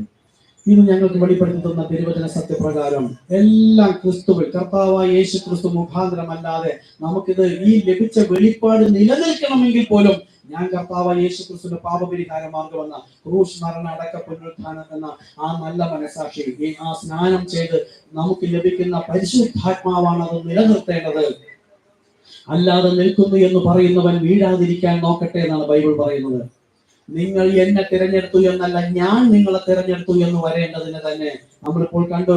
ദൈവമായ കർത്താവ് വിളിച്ചു വരുത്തുന്നവർക്കാണ് കർത്താവായ യേശു ക്രിസ്തു എന്ന നാമത്തിലുള്ള സ്നാനവും അതിൽ തുടർന്നുള്ള പരിശുദ്ധാത്മാവ് ലഭിക്കാനുള്ള വാഗ്ദത്വവും. എന്നാൽ ലോകത്തിലുള്ള എല്ലാവരും കർത്താവായ യേശു ക്രിസ്തുവാണ് വിളിച്ചതെന്ന് പറയുകയും ആ വിളിച്ച വിശ്വസ്തൻ യാഗമായി തീർന്നതിന്റെ യാഗം പോലും ഫസ്റ്റിലെ തന്നെ അവിടെ തകർത്ത് കളഞ്ഞിരിക്കുന്നു. അതുകൊണ്ട് അത് ചെയ്യാത്തതാകുന്നു പാപം. ഏറ്റു പറഞ്ഞുകൊണ്ട് ഇത് കേൾക്കുമ്പോൾ നല്ല നിലത്ത് വീണതുപോലെ ആമേൻ ഹല്ലേലൂയ എനിക്ക് വിളിക്കണം, പറയണം, എനിക്ക് സ്നാനപ്പെടണം എന്ന് പറഞ്ഞിട്ട് 2 ദിവസം കഴിയുമ്പോൾ വീണ്ടും മൗനമായി പോകുന്നുവെങ്കിൽ ഇപ്പോൾ പറഞ്ഞ സമയത്ത് വീഴുന്നത് മുഴുവനും മുള്ളിനിടയിലും പാറപ്പുറത്തും വഴിയരികിലുമാണ്. ഫലം കൊണ്ട് വൃക്ഷത്തെ തിരിച്ചറിയാം. അതിന്റെ പൂർത്തീകരണം നിങ്ങൾ വിശ്വസിക്കുന്നു എന്ന് പറഞ്ഞാൽ വിശ്വാസത്തിന്റെ പ്രവൃത്തി ഉണ്ടായിരിക്കണം. ആ കർത്താവായ യേശു ക്രിസ്തു നാമത്തിൽ സ്നാനമേറ്റു വരുന്ന ആ വ്യക്തികളാണ് യേശു ക്രിസ്തുവിനോട് ചേരുന്നത്. വെറുതെ യേശു ക്രിസ്തുവിനോട് ചേരാൻ സ്നാനമെന്ന് പറഞ്ഞിട്ട് കാര്യമില്ല. അതാണ് യേശു പറഞ്ഞത്, ഞാൻ നിങ്ങളോട് കൽപ്പിച്ചതൊക്കെയും. മത്തായി 28:19 സ്നാനം. 20 പറയുന്നു, കൽപ്പിച്ചതൊക്കെയും പ്രമാണിപ്പാൻ തക്കവണ്ണം ഉപദേശിച്ചിട്ട് വേണം സകലരെയും സ്നാനപ്പെടുത്തി ശിഷ്യരാക്കാൻ. സ്നാനത്തിന് മുമ്പ് ഒരുപാട് കാര്യങ്ങൾ ഉപദേശിക്കണം. അങ്ങനെ വിശ്വാസ സ്നാനം സ്വീകരിച്ച് സഭയിൽ വന്നാൽ പിന്നെ ദൈവത്തിന്റെ വചനം കേട്ട് ഇതുപോലെ നാം നമ്മെ തന്നെ ചെത്തി വെടിപ്പാക്കുന്നതിനാണ് ആലയത്തിൽ വരേണ്ടത്. നിങ്ങൾക്ക് വരാൻ വേണ്ടെങ്കിൽ നിങ്ങൾ അവിടെ ഇരിക്കും. പക്ഷെ ദൈവത്തിന്റെ ആത്മാവ് വന്നാൽ ആ ആത്മാവ് വഴി നടത്തുന്നവരാണ് ദൈവം കണക്കിടുന്ന ദൈവത്തിന്റെ മക്കൾ. അവർക്കാണ് പിതാവ് ആരാണെന്നും പരിശുദ്ധാത്മാവ് ആരാണെന്നും പുത്രൻ ആരാണെന്നും മനസ്സിലാവുന്നത്. അതുകൊണ്ട് കരുണയുള്ള കർത്താവെ, നമ്മുടെ സകല പാപങ്ങളും തെറ്റുകുറ്റങ്ങൾ പൂർണ്ണമായി ക്ഷമിച്ച് നാം ഇത് അങ്ങയുടെ സന്നിധിയിലേക്ക് വരുന്ന കർത്താവെ, ഇതുവരെ തെറ്റായി പറഞ്ഞതും പഠിച്ചതും വിശ്വസിപ്പിച്ചതും കർത്താവ് വിശ്വസിച്ചിരുന്നതൊക്കെ ഞാൻ വിട്ടുപേക്ഷിക്കുന്നു. അതായത് ഇനിയും തെറ്റു പഠിപ്പിക്കുന്ന പുരോഹിതനോ അങ്ങനെയുള്ള സഭയോ അല്ല, ദൈവസഭയിൽ സകല സത്യത്തിലുമാണ് വഴി നിർത്തുന്നത്. ആ ഒരു കൂട്ടായ്മയുമായി ചേർന്ന് പോകുമ്പോൾ അല്പമെങ്കിലും മായം കലർന്ന വിഷകരം മരണകരവും ദോഷകരവുമായ വചനം വിശ്വസിച്ചാലും അപ്പോൾ ശീതോഷ്ണവാനാകും. ആ ആത്മാവിന്റെ വളർച്ച മന്ദീഭവിക്കും. അതുകൊണ്ട് ജീവന്റെ പുതുക്കത്തിൽ ഓരോ ദിവസം വരേണ്ടതിന് ദൈവത്തിന്റെ വെളിപ്പാടിനാൽ കെട്ടപ്പെടുന്ന സഭയുമായി അവിടെ ആ സഭയിൽ പഠിക്കുന്ന വിശ്വാസ സ്നാനവുമായി ചേർന്ന് പോകുവാൻ കർത്താവെ കൃപ നൽകണമേ എന്ന് പ്രാർത്ഥിക്കുന്നു. നിങ്ങളുടെ സകല തെറ്റുകുറ്റങ്ങളും കർത്താവെ ക്ഷമിക്കണമേ. നാം നമ്മെ തന്നെ കരങ്ങൾ ഉയർത്തുക. നാം നമ്മെ തന്നെ പൂർണ്ണമായി സമർപ്പിക്കുന്നു. ഐ സറണ്ടർ ആൾ. യേശുവേ, എന്നെ സകല സത്യത്തിലും വഴി നടത്തണമേ എന്ന് പ്രാർത്ഥിക്കുന്നു. കരുണയുള്ള കർത്താവേ, എന്റെ ബുദ്ധിയല്ല അത് അബലമായി പോകട്ടെ, എന്റെ ജ്ഞാനമല്ല അത് അബലമായി പോകട്ടെ, എന്നാൽ പരിജ്ഞാനമില്ലായകയാൽ എന്റെ ജനം നശിച്ചു പോകുന്നു എന്ന് പറഞ്ഞു. ദൈവത്തിന്റെ പരിജ്ഞാനത്തിൽ എന്നെ വഴി നടത്തണമേ എന്ന് ഞാൻ പ്രാർത്ഥിക്കുന്നു. അതിനായി ഞാൻ എന്നെ തന്നെ സമർപ്പിക്കുന്നു കർത്താവേ.